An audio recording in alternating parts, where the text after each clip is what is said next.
여러분 안녕하십니까? 저 한자랄 나이가 70이 넘었습니다. 그래서 저는 항상 제가 노인이라고 생각했는데 요즘 사람들이 하는 얘기를 들어보니까 노인 가운데서도 상노인과 하노인이 있는데 저는 하노인에 속한다고 합니다. 그러면 상노인은 뭐고 하노인은 뭘까요? 상노인은 65세 이상의 노인 가운데서 이 나이가 많은 75세 이상, 75세 이상의 노인을 상노인이라고 하고, 하노인은 65세에서 74세까지, 그 74세까지의 좀 그래도 움직이는 노인을 이 하노인이라고 부른대요. 그럼 저는 70이 조금 넘었으니까 하노인에 속한다고 합니다. 여러분, 우리나라가 지금 노인 천국이 되고 있다고 많은 사람들이 걱정을 하고 있는데, 여러분, 이 속담에 개똥밭에 굴러도 이승이, 이 세상이죠. 이승이 좋다, 낫다.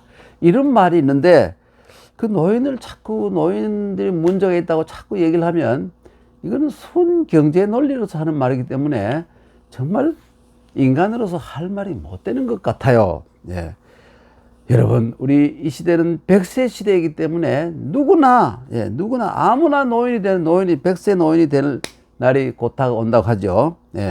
그래서 사실 노인을 잘 모셔야 내가 노인이 되었을 때 또 나도 남들에게 잘 모심을 받는다.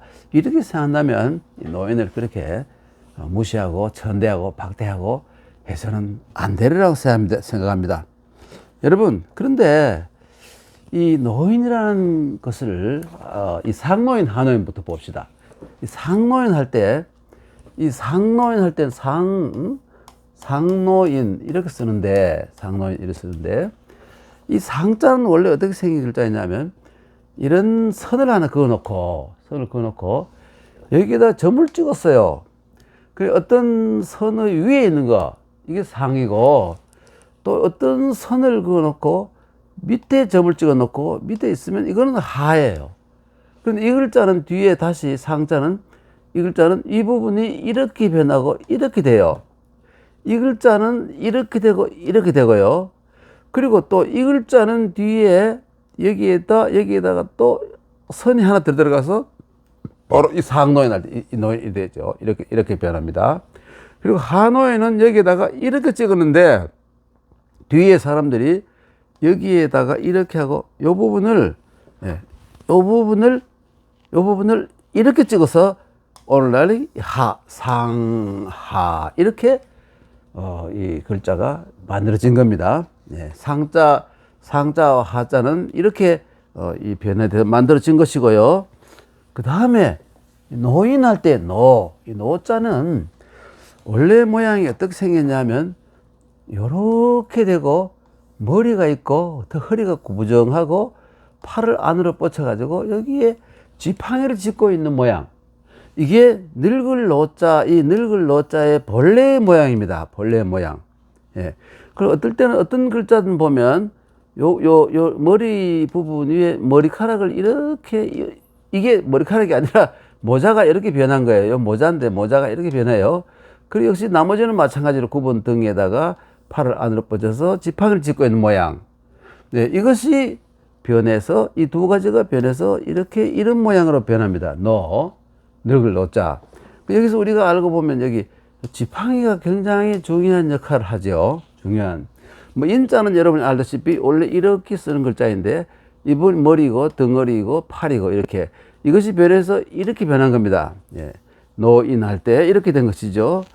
그런데 여러분, 그 스핑크스의 수수께끼 아시죠?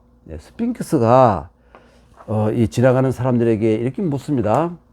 아침에는 4발로 걷다가 낮에는 2발로 걷고 저녁에는 3발로 걷는데 발의 개수가 많을수록 약해지는 존재는 무엇인가? 아무도 대답 못해서 스핑크스에게 잡아먹히고 말았어요. 그런데 어느 날 여러분이 잘 아는 오이디푸스 컴플렉스의 주인공인 오이디푸스가 지나가다가 딱 그 얘기를 듣고는 사람! 예, 그러니까 아침에는 4발로 걷고, 그 다음에 낮에는 2발로 걷고, 저녁에는 다시 3발로 걷는다. 그 3발이 뭐냐? 바로 요 지팡이입니다. 지팡이. 이 노인이 지팡이를 짚고, 예. 그래서 이 정답이 바로 이 사람이죠.